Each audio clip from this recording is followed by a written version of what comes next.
Hi, everybody. Welcome back to the Aliens and Angels Live podcast. This is our weekly Q&A community chat, and today I'm pleased to bring you our very first online meet and greet. This is your chance to share the stage with me and meet some other people who share your enthusiasm for all things ET. Or, if you'd rather, join our lively discussion and become part of the conversation through our live chat. The link to join us on stage will be posted during the show in the live chat. And you're welcome to join our Facebook group, also called Aliens and Angels. All of the links are featured below in the description. Check me out, subscribe to my channels, leave me a comment, like my videos, and share my content with your friends. So we're just waiting for people to arrive. I sent out the links to the podcast to Don Rogers at March 4th Productions and also Allison Yellowknee. But if any of you are interested in coming up on the stage and joining our meet and greet, you're more than welcome to do so today. So I'm noticing that no one has shown up yet. So I think what I will do is just give you a rundown of what to expect on the Aliens and Angels podcast coming up this fall. So September the 8th, we have a group discussion called ET and Humans, Evolution or Creation. So a lot of people firmly believe in evolution theory, and a lot of people believe in creation stories. So which do you think had a hand in developing or creating or coming into be both ETs and humans? And the week after that, September 15th, the discussion will be ET or future us. So there have been grays, what appear to be grays, that have come back and claim that they are us in the future. And so that's another very interesting discussion. So September the 8th and 15th are the final two of our community discussions until the winter time. And after that, I've got a list of amazing guests. Each one has had ET contact in one way or another, and they're coming on the show to talk about their adventures and answer your questions. So September 22nd will be Preston Dennett. As you know, Preston has been a MUFON investigator for many years, and he's published over 30 books about ET contact. So he's really quite an expert in his field. And so he'll be on September 22nd. September 29th, I'm having Nancy Thames on as my guest. Nancy worked for the Department of Defense in the United States of America, and she has been an abductee all her life. And she's got many, many interesting things to share with you about her contact experiences from the time she was a small child. And of course, she will be happy to answer any questions you might have for her. October the 6th, I'm having the Kinsella twins on. Philip and Ronald have both had extraterrestrial contact, actually at the same time as children. And they've gone on to publish numerous different books and all kinds of projects. And again, they will be here to answer your questions. Now, next October 13th, we have Preston Dennett back on with Dolly Safran. So those of you who are familiar with Preston's work, he published a book called Symmetry. which is the true adventures of Dolly Saffron. And so she's going to be back to talk about her experiences and what's the state of ET contact today, things like that. So please do join us for that. October 20th is Eric Wood. Now, Eric has had what we would call crypto-terrestrial experiences and contact, and he's also interviewed hundreds of people with all kinds of experiences with ET. And so he's a good person to have on, and I know you'll want to catch his interesting episode. October 27th is Jeff Selver, and Jeff has written a book about 26 different groups of grays. And he basically went into seclusion and became a bit of a hermit out in nature. And he was contacted by ETs and given this information so he could write his book. And then there is in November, we're going to have some more guests. But I just want to tell you all the guests that we're having on September 22nd, 29th, October 6th, 13th, and 20th is actually with Grays, what we would call the Grays. And then in November, I don't have confirmed dates yet, but I'll be having Elsa Dillon on. She's had extensive transdimensional, interdimensional, and ET contact. Samuel Chong, who was the interpreter for a book called The Theoba Prophecy, which is all about an author's journey to another planet called The Ninth Planet. And Samuel was a translator for those novels. And we're going to have even more people on.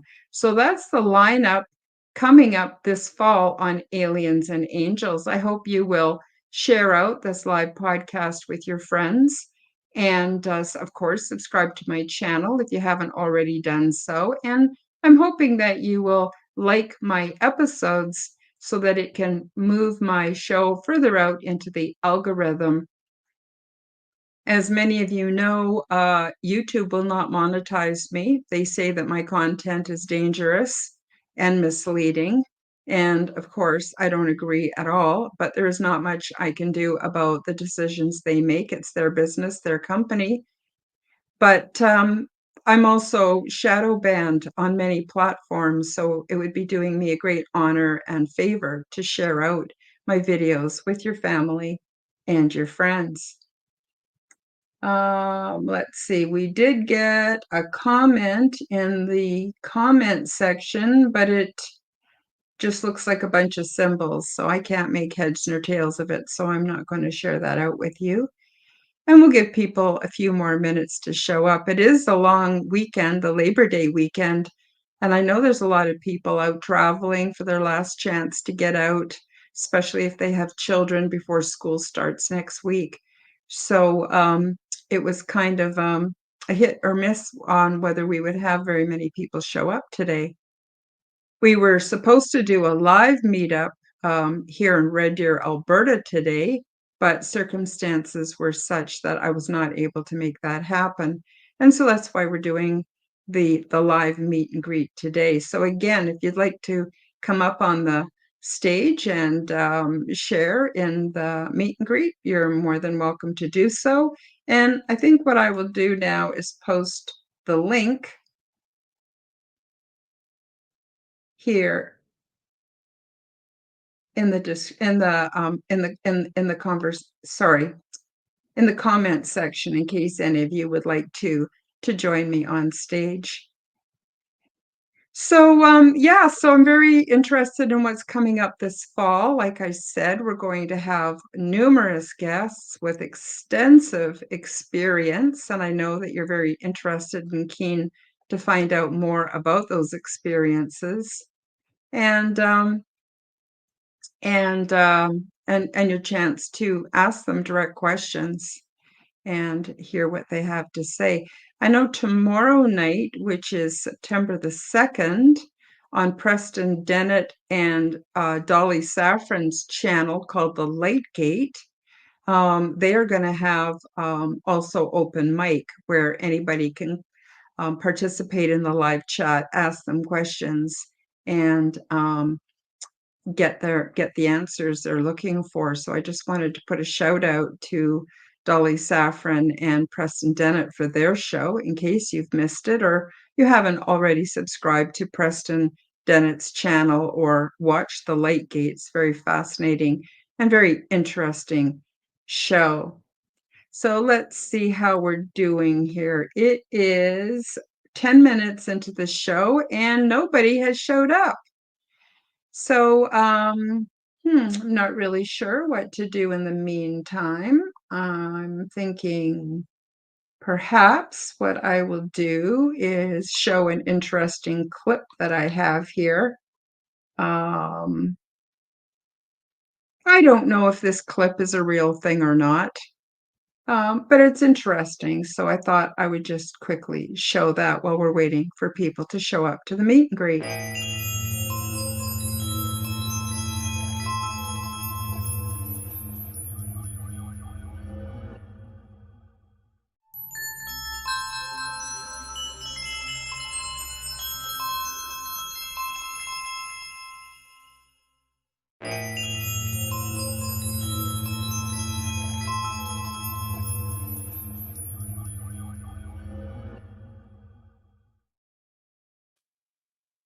What I think is really interesting about this clip is the woman in the uniform is wearing high heels, and she's half as tall as these other two beings.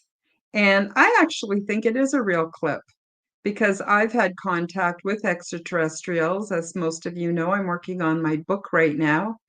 And the beings are quite a bit taller than us. So I'm like 5'6", 5'7", and they are definitely over 6'5". They're about 7 feet tall. Some are even taller than that. There's the odd being who's actually shorter than me, but mostly they were taller with larger frames and much healthier than what we are.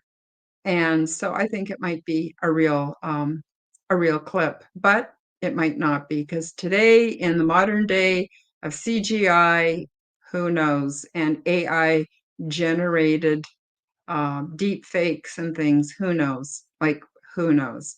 We can only rely on our own experiences. So on that happy note, I'm not sure if anyone's going to show up, and there's no point just keeping you waiting. Those of you obviously who are watching the replay, if I don't have interesting content for you, there's no purpose in me being on here. So I think what I will do, though, if you don't mind hanging out for a short promotion, and I am going to play a short promotion, and as soon as I find it, there it is, and I'll be right back. Hi guys, break time for a short message. YouTube will not monetize me, so if you enjoy my content and want to support my efforts, help me to cover my expenses by visiting my shop to buy yourself a beautiful orgone generator. Zendome's Orgonite are my unique brand, and they are ethically sourced, handmade, and double charged for maximum effect. They are only available through my website, www.karenholtonhealthcoach.com. Many people are finding comfort with Zendome's orgone generators, commonly called Orgonite. They are a simple compound which balance ambient energy by converting negative energy and EMF into positive healing energy with many easily confirmed health benefits. They are a simple compound with alchemic and energetic properties. These devices function as self-driven, continuously operating, highly efficient, negative to positive energy transmutation factories. They help diminish the harmful effects of electromagnetic frequency radiation by attracting and converting negative energies, retuning them into new and more healthful sound and light wave patterns, and they help to purify the atmosphere and accelerate plant growth. They also help stimulate positive mood and are a natural remedy for poor sleep patterns. When orgonite is within range of any corded or wireless electronic device, it will efficiently and continuously transform that energy into orgone as it is being transmitted. This essentially creates orgone energy transmitters out of any and all emitters of harmful negative energy. You can use these devices for focusing the mind, healing, meditation, and for spiritual growth. Zendome's orgonite are my unique brand of orgone generators, and they are only available through my website. Don't be fooled by imitations. Check out my website to see my latest selection at www.karenholtonhealthcoach.com. That's KarenHolton healthcoach.com. Check them out today. Now, let's get back to the show. Okay, we're back. So I'm going to bring on to the stage Don Rogers and Canadian Spinja. Hi, guys. Nice of you to join us today. Allison Yellowknee was also said that she would be here, but she hasn't been able to come yet. But it being a long weekend, who knows? People got other things happening. How are you guys doing today? Good. Spinja is not exactly camera ready yet. I literally just got in the door. I got an extra shift because of the long weekend, and that's why I was late. But thank you for doing this. It's great to get part of the community together and get people chatting. Mm-hmm. I She can agree. hear Yeah. you. Yeah, I'm Pardon? here. She can hear you. She's just not camera ready. That's okay. That's okay. Listen, you don't have to come on camera. You can just participate from the live chat and I don't even know how long we'll actually be on the show today because, like I said earlier, there's no point in me just not having any content to offer people for them to come back to the replay. So it looks like we don't have really anybody in the chat. You're the only one that showed up, Don, and Canadian Spinja, and I'm grateful for that. But you know, it might be just a very short session today. So Okay. and no pressure for you to be on either. Like I said, you could just participate from the live chat. I don't know if you've even had a chance to have lunch yet. No, but I generally only eat like once a day, so. Yeah, I eat maybe once or twice a day. There's Angel Wings says hello, and she says that she just woke up. And yeah, I don't have a particular topic today, but I'm wondering if you have anything you want to share, Don. I would actually like to share, since this is the one about community, the backstory of how we became friends and even know each other, if you want to rehash that, because it's a really fascinating story. It does have to do with Spinja, myself, and you, realistically, because Spinja had been on her deep dive on podcasts and trying to figure out what was going on in her world and what was going on around us. And she came. Now, how did that go? Did you come across Karen first or Chris? I came across Karen through Chris. Yeah. She had seen Chris Matthew and then discovered you. And for quite some time, you became known as Red Deer Lady because I could not remember your name. Right. So it was just Red Deer Lady. And, you know, when we started getting into this whole thing, you know, I was like, this is really neat. I went on Rob's podcast, and then she had actually said, you know, at some point I'm going to hug that lady. And you were still Red Deer Lady at that point. You weren't even Karen to us yet. But she had just put this intention out that at some point she was going to hug Red Deer Lady. We had no idea what that looked like or how it was going to happen, but she knew she was going to manifest that hug. Right. And so through a long series of events that we're all familiar with, or if not, go back and check Karen's episodes, because the whole thing's been explained before. But it was probably about, what, 2 months ago that hug happened? It's been a little longer than that. Sorry, time dilation. I have no concept.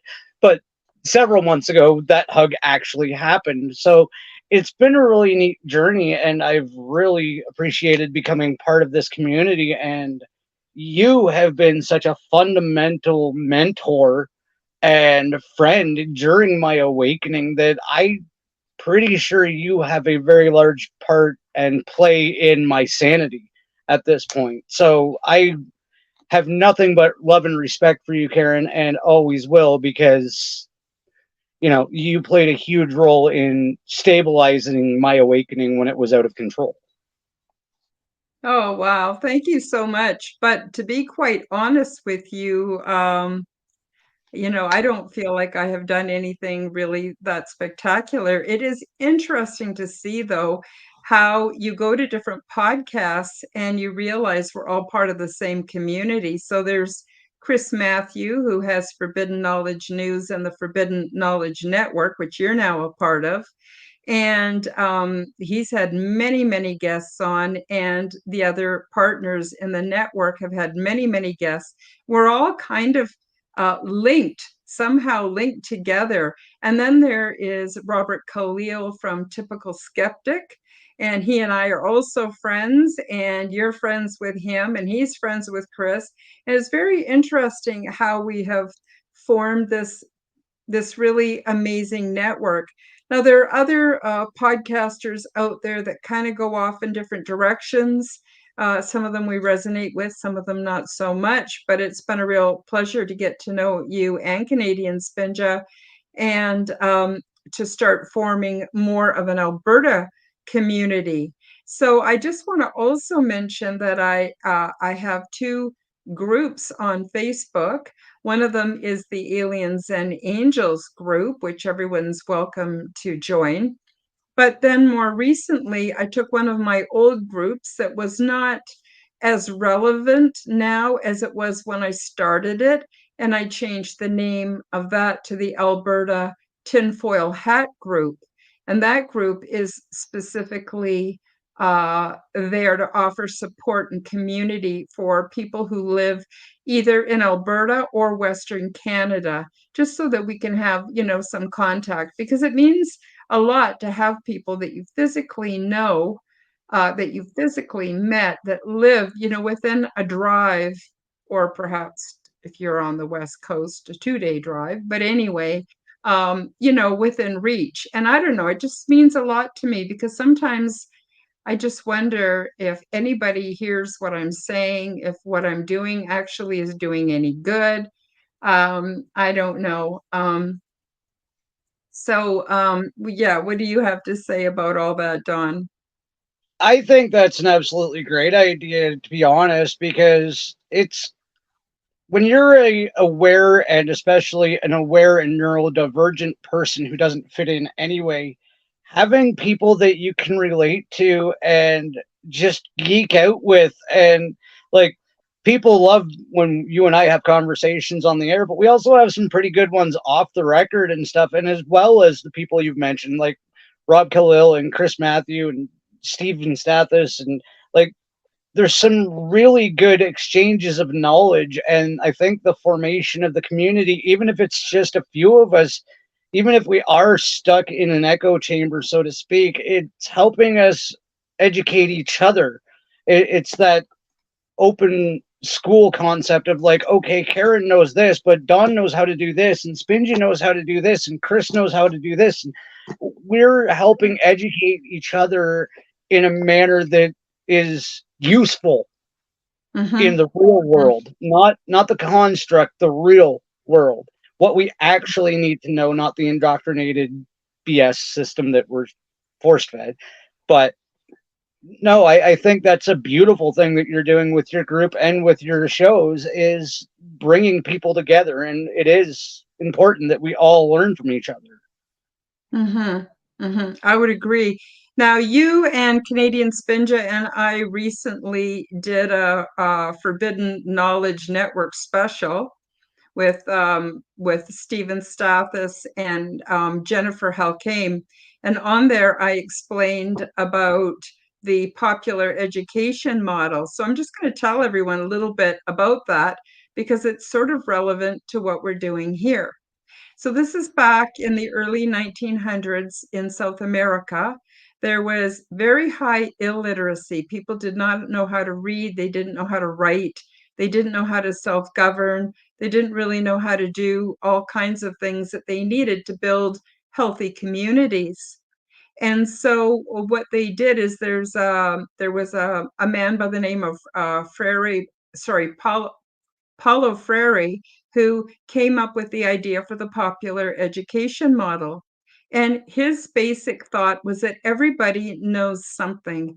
And when you bring us all together, we share what we know, and the collective amount of information, wisdom, teachings, learnings is actually greater than the sum of its parts. And through that method, he introduced a literacy program in South America. It was extremely successful. They had a very, very good rate of teaching the children and each other how to read and how to write. And then they carried it over to other aspects of their community. So I was very much inspired by that model, the popular education model. And I sort of bring that to the table, where I believe that each one of us has a piece of the puzzle, or maybe two pieces of the puzzle. And if we can get past what separates us or our differences and come together in mutual respect and share information, we're getting a much bigger picture than we could ever get from the so-called institutions or so-called experts. And so I think that this is really us achieving full disclosure without having to do anything with the government. I don't know. Do you have thoughts on that, Don? I do, and I think that like I love that model of education because like I did not fare well in the public education sector at all. You know, it just never registered to me why, and well, not any of it, but the large portion of it was relevant, and I just could never take it seriously because I felt like I wasn't learning anything useful. And it's not that I was intentionally a bad student, it just didn't get the synapses going. It wasn't interesting to me. I'll tell a personal story really quick. Up until grade 5, they thought I was illiterate, and then we got free reading time, and then I got pulled out of class for what I was reading. They found grade 5 me with the book Stephen King's It. Well, my teacher had been reading over my shoulder and had gotten to a fairly graphic part, and I was immediately pulled out of the classroom. And I'm going to have to censor this next bit because my mom, much like myself, doesn't have a very good filter. They took me to the office and put my mom on speakerphone, and they're like, "Do you know what your son was reading in class?" And my mom went, "Holy, he can read!"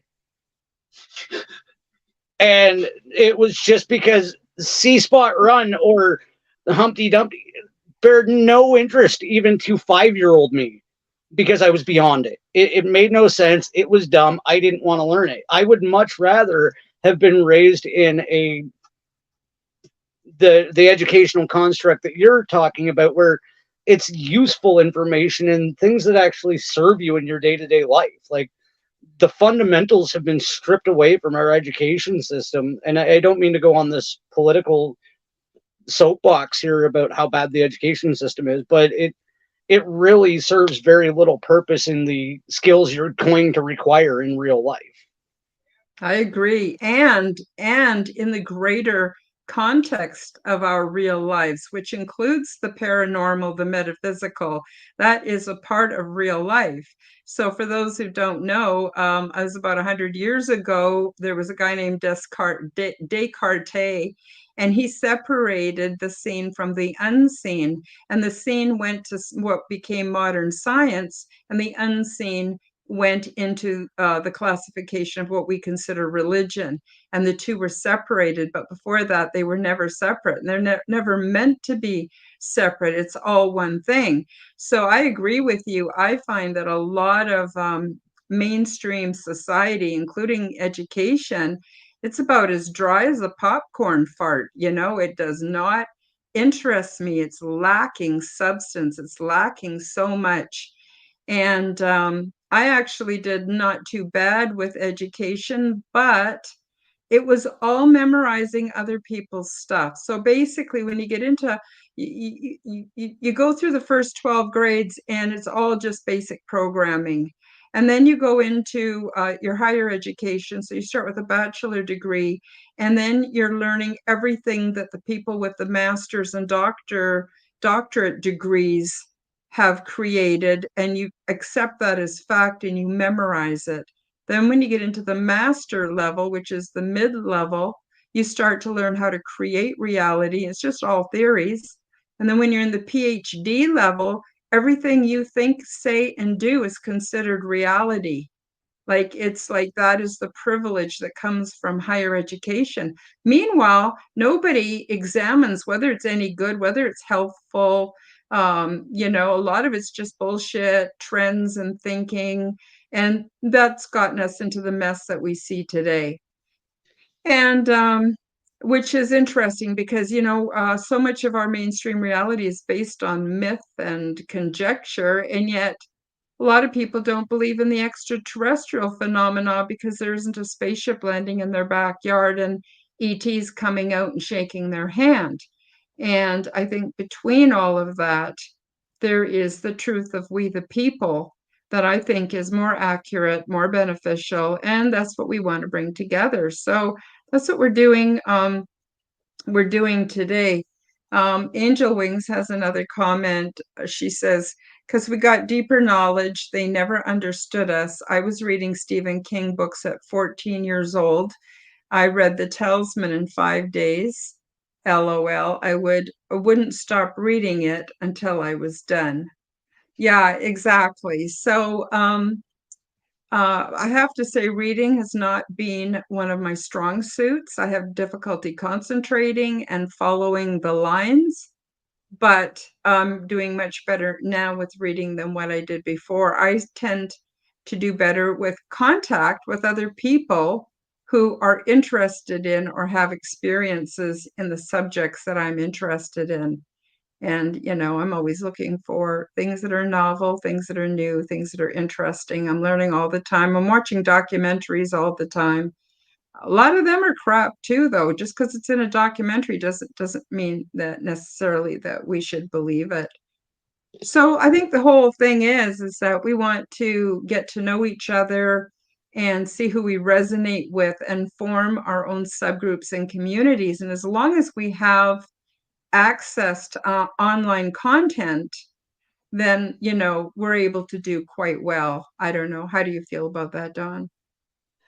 I actually think you touched on a couple of really good things there. Like when you were talking about how we're just taught to memorize and memorize over and over again, there's certain neurotypes that just doesn't click with. Some of us are very tactile. You have to experience it to understand and remember the process.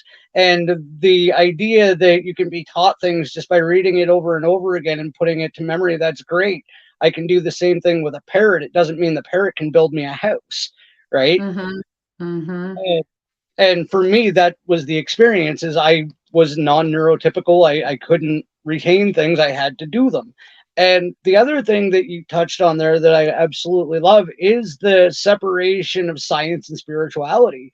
Because when, that's the formation of the secret schools and stuff, the ones who actually kept it around, that's where we got a lot of what we're supposed to know stripped away from us. And when the generations before us started to get dumbed down, right? We literally have to form these communities that you're talking about to bring back this ancient and arcane knowledge because it has been passed down. You'll know something, I'll know something, Allison Yellow, Angel Wing, Spinja, we'll all know something, right? Mm-hmm. And we can all teach each other something that's probably been lost, right? So I think you're absolutely right.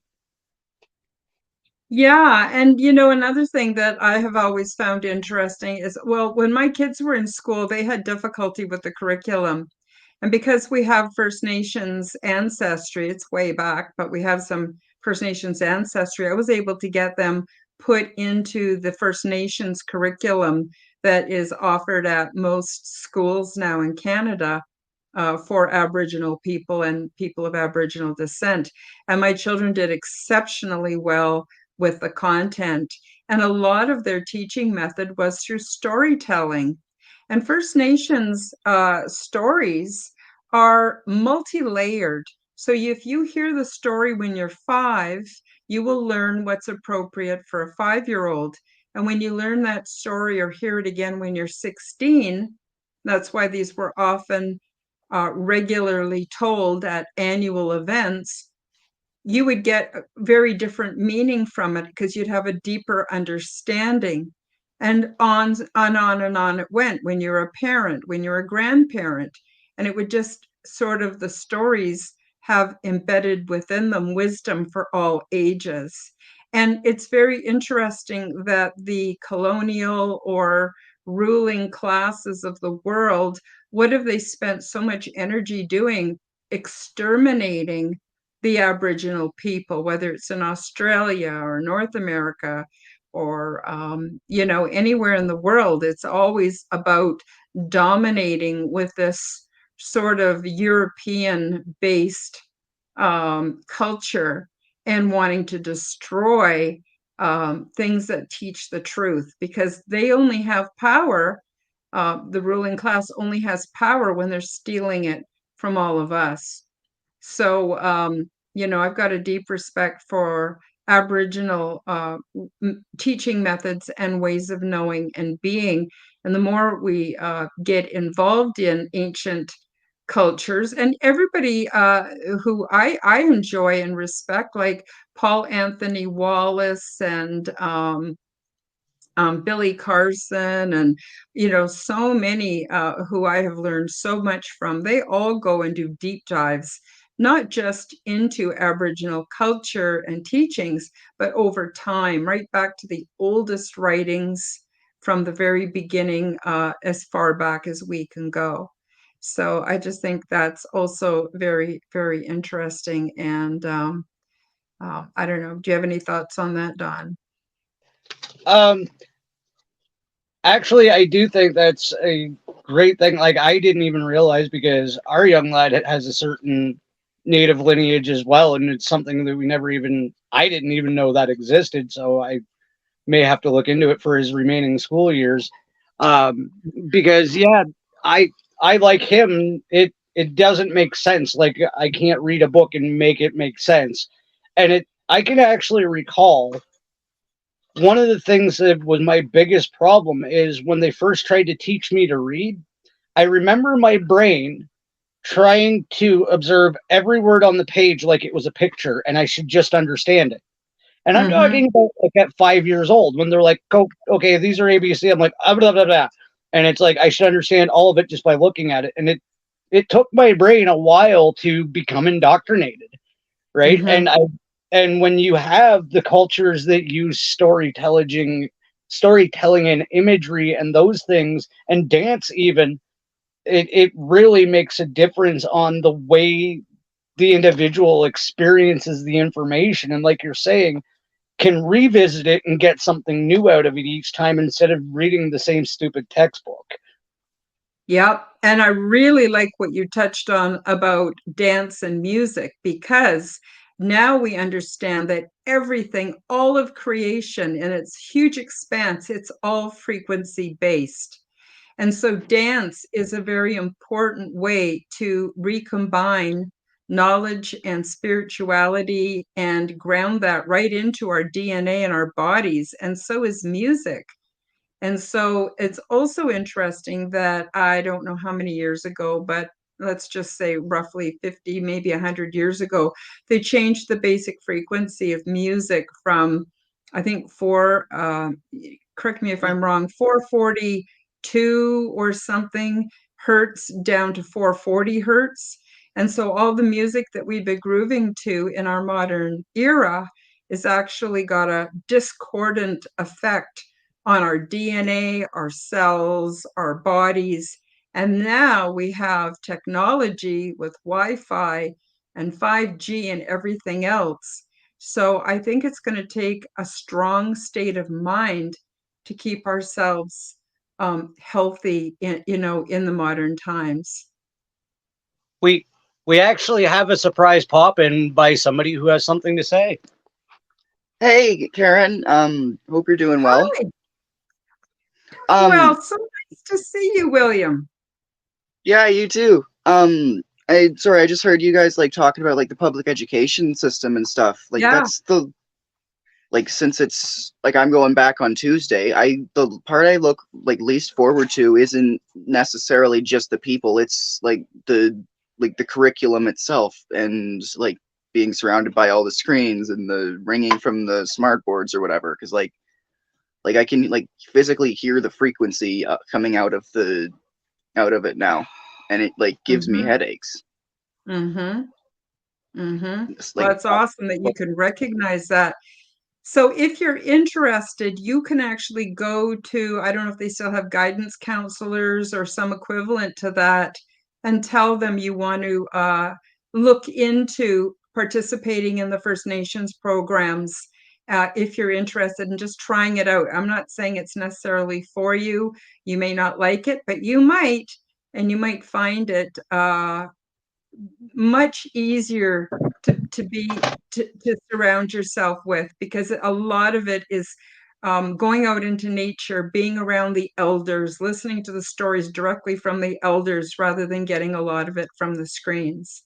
So you might okay. want to pursue that, and it's covered by the public school system. You don't have to pay for it. It's just part of the program. And my kids just loved it. They did really well, and they both graduated.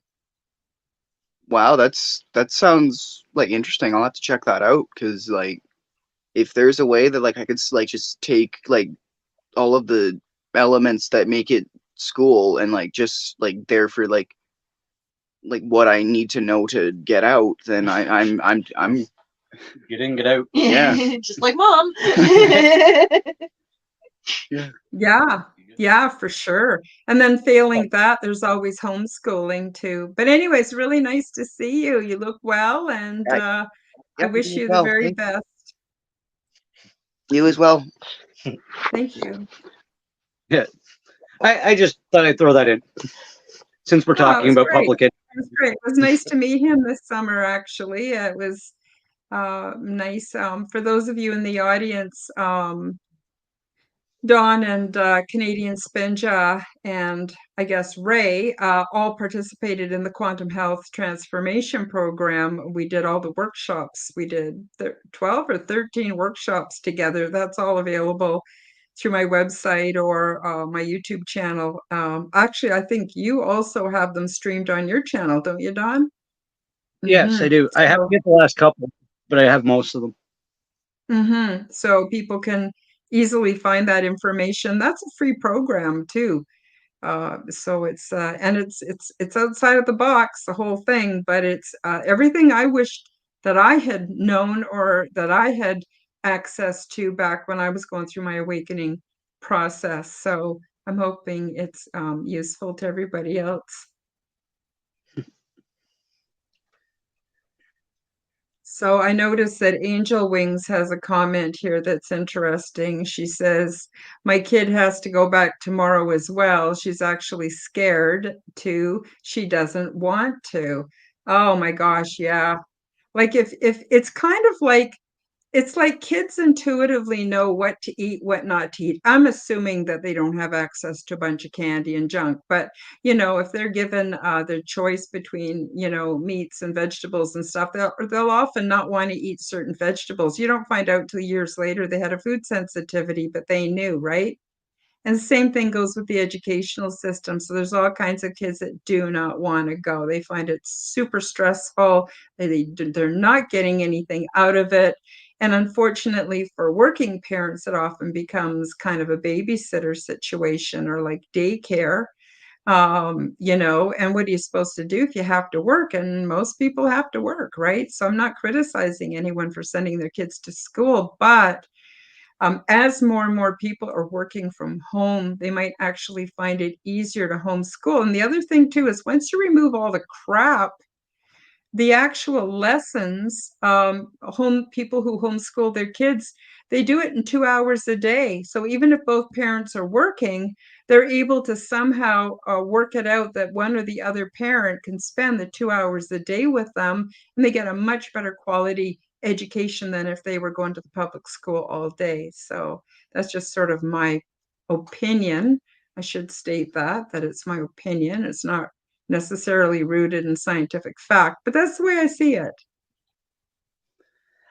I agree. And like our mutual friend Rock Castaldo is homeschooling his daughter, and she seems to be just thriving in it. And I think it is a good setup because these kids get inundated with so much filler.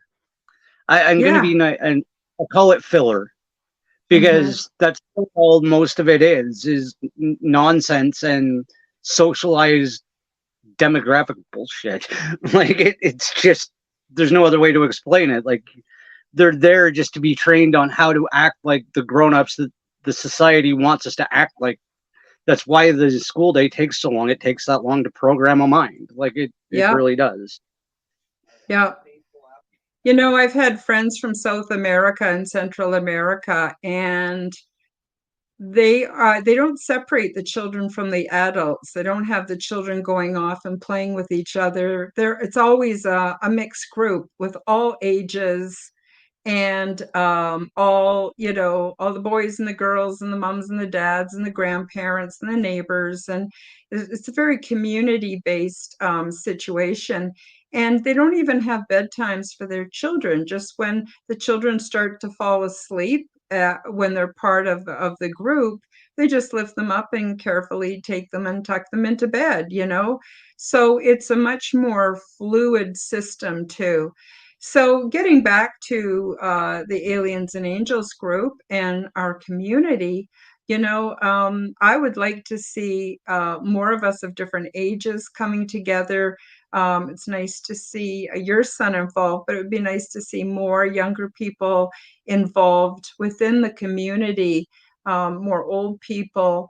I guess I'm the old person in this group, but I don't mind. I don't actually mind being old. When I go on Seniors Day to get a discount, the people that work in the shops, they're like really scared to ask me if I'm a senior. And I go, oh, yeah, definitely I'm a senior. And I don't mind. I tell them seniors have superpowers. Don't ever be embarrassed about asking someone if they're a senior. At least those who keep their minds intact. They have all kinds of superpowers and a wealth of information and skills to pass on to the community. So I see our community is growing very rapidly. Those of us that are like-minded or similar frequencies, we're coming together. We're getting to know each other. It's a nice group of people. Nothing like what the mainstream has been taught, that they call us a bunch of tinfoil hat wearers, like we're half crazed, that we belong to be locked up in an insane asylum and drugged. And they really paint the nastiest pictures. But it's kind of interesting whenever anybody is stigmatized to that level, that makes me curious. Gee, I wonder what about them is really going on. And then you find out living in mainstream society is like living in an insane asylum, and nobody tells the truth. And when you recognize truth and you look around and you see the culture and that everyone's faking it, that to me is terrifying. I would way rather be around people who are more honest and more authentic. I That's really funny because Spin and I were just talking about why people react the way they do to her and I and our family in general, and it's like it's because we're ourselves. Like I've got zero F's to give about what anybody wants me to be anymore and who they think I should be by this time at this age in their BS system. And she's of the same mind, and we're trying to raise William to think for himself as well. And when you come across, like, we just do it as our normal nature now. And when you run into somebody that is deeply ingrained in the construct in the 9 to 5 matrix reality, and you come across as energetically open and honest as we are, you tend to get this mouth agape, what the hell are you stare, like, what is what? Like most of them can't even comprehend a truly honest and being themselves type person. I really don't have a word for it. I'm not going to try to over articulate it. When you're just yourself, it messes with people because they're like, wow, you were just you. There's nothing there. Like there's no mask. Yeah, And and how and that reminds me very much like during the COVID era, where if you went out without a mask, people looked at you like you were the worst kind of person. And I think it's a very similar thing. People of specific religions, they often expect everyone else to follow their religious beliefs or the rules that are imposed upon them, as if they have to follow those rules. We all have to follow those rules too. The same thing as our behavior when we're out in public. And those of us who have childlike spirits, we're much more spontaneous, and we're a lot more fun. And other people are going, well, wait a minute, if I have to act like a grown up, you have to act like a grown up too. And no, that's all poppycock. And I think part of our mission is to go out in the world and be authentic. I can remember one time I was in a department store, and I was bouncing the bouncy balls because I like to get a good bounce my bouncy ball, right? So I was bouncing these balls, and these kids were looking at me, and their parents, of course, were very upset because I was setting a bad example for their children who had to behave. And I just said, well, I'm testing them because I got to find the one with the right bounce that I'm gonna get my right bouncy ball, right? So, I used to let my kids run a bit wild too in the stores, like test out the bicycles and things like that. And I've been known to climb into the odd shopping cart and get someone to push me around real fast till I'm squealing, and all kinds of fun stuff. And other people just looking at you like you're breaking some horrible rule. To me, it's more important to be an honest, authentic person who tells the truth, doesn't steal, doesn't lie, doesn't cheat. To me, that's way more important than whether or not I'm hopping into a shopping cart and getting raced around a grocery store. Anyway, I know I'm kind of silly, but I'm kind of a free spirit, and I don't plan on changing anytime soon. no, no, no, no, no. Any day you want a shopping cart race, you're on. Yeah, especially when you go to those places that have the big shopping carts, right? They're easier to get in and out of, but yeah. I can It's remember too one cute. time I went into a stationery store, and they used to sell these computer seats. They were really like a bench, and you sort of kneeled on it, and there was a bit of a seat that went behind your butt, and it was on wheels. And I got onto one to test it, and my son started pushing me up and down the aisles and just letting it go. And I was just squealing, having the best time. And usually because of my age, they won't kick me out, but it's definitely frowned upon. And yeah, I'm all for having fun. And I figure I'm supposed to be giving permission for other people to have fun too, right? Yeah. Oh yeah, absolutely. Like Spin has a picture. It was Halloween. Was it the first or second year we'd been together? Oh, we'd only been together a couple months. Yeah, a few months. Like we met in August, so this was October, and she was somewhere with my daughter and William, and I was running around Walmart with a panda head on, and like, yeah, I basically looked like that movie Jackass, except I was just doing it to entertain myself and my family and really didn't care, right? But I wasn't being destructive. I just thought it was funny that I had a panda head on and was running around Walmart. So I'll send the pictures later. yeah, we'll show you the pictures. Yeah. So Yeah. absolutely relatable. Stay young. Like, Yeah, yeah, yeah. I agree. I agree. Yeah. I mean, if you can't have fun, what's the point of being alive? I don't want to be all stoic and serious all the time. Wing it. So, there's also pictures. We went to Bellevue Park and there was an adult-sized child swing that's on one of those running tracks, and there's a picture of Spinja in it. No, there's a video. There's a video, sorry, of her riding this adult-sized child swing, and it was, yeah. hmm And for a while, they came out with what you would call onesies, which are like kind of like a unicorn costume or a dog costume or Spider-Man costume. My son-in-law, he wears his all the time. He'll wear his to Walmart or Costco or whatever, and all the kids go, "Look, there's man." He really likes it. But it's really fun to go out in a group and you're all wearing your onesies and you're out walking around, and you don't need a special occasion to do it. You could just do it, whenever you want, and it can be really quite a lot of fun. So we're quickly running out of time, but I just wanted to bring it back to our community. And for those of you who missed the beginning, please do go back and watch the replay. And I'm wondering if, since you Dawn and Spinja missed it, I should probably just quickly go over my list of guests that are coming up for this fall. Yay! So again, September 8th and September 15th, which is the next two Sundays, are group discussions, open group discussions. September 8th is ET and Humans, Evolution or Creation. And September 15th is ET or Future Us. But then starting September 22nd, I'm having Preston Dennett on as my guest.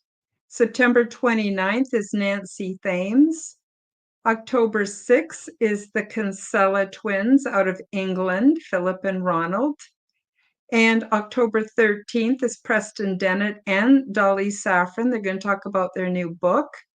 October 20th is Eric Wood, and October 27th is Jeff Selver.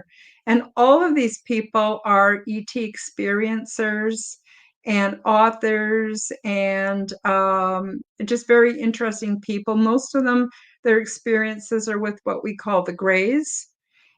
And I think everyone would really enjoy that. November, I'm having Elsa Dillon, Samuel Chong, and more people on. So that's what I've got lined up for this fall. So I'm hoping everybody will subscribe if you haven't already done so. Share out these episodes with your family and friends. And of course, come back and share in the live chat as we will go live every week. Dawn, do you want to talk a bit about what you've got going on, where people can find you?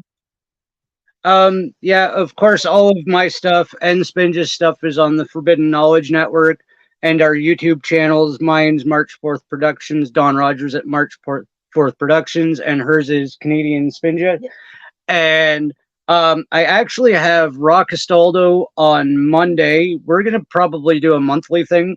And this week, he's actually going to be going Sanskrit 101 and how it relates to solar light information.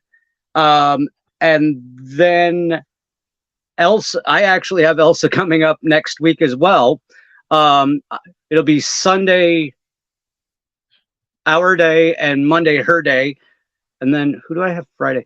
Anyways, it's all at March 4th Productions. I'm drawing a blank on my dates and guests and everything right now but yeah, some amazing guests, and I'm trying to go more information based, like we were talking about. Like Elsa knows some things, and Dan knows some things, and Ra knows some things, and I just want to talk to these people from a base level and try and help get information back out into society where it belongs. Yeah, I agree. So that's wonderful. That's all really, really good news. So the other thing I want to tell people is I also have a Wednesday show called the Quantum Guide Show. We go live at 1 p.m. Mountain Time, and I interview people from all over the world that have something positive to add to society. So it's always an upbuilding, encouraging show on Wednesday. So I recommend everybody come join us then. And I guess that's it for our meet and greet. Thank you for those who showed up in the live chat. And of course, to Dawn Rogers and Canadian Spinja and Ray. And I guess that's it. And we'll see y'all next week on Aliens and Angels. Bye-bye, everybody. Thank you for joining me for the Aliens and Angels podcast. Become the change that you wish to see in the world. Subscribe to my YouTube, Rumble, and X channels at Karen Holton TV. Click the like button, leave me a comment, and share this podcast with your friends. Check out my website at www.karenholtonhealthcoach.com to see my free resources and amazing products and services. All of the links will be in the description below. As part of the Forbidden Knowledge Network, You will also find the Quantum Guide Show with Karen Holton on all audio platforms. Until next time, keep up the good work.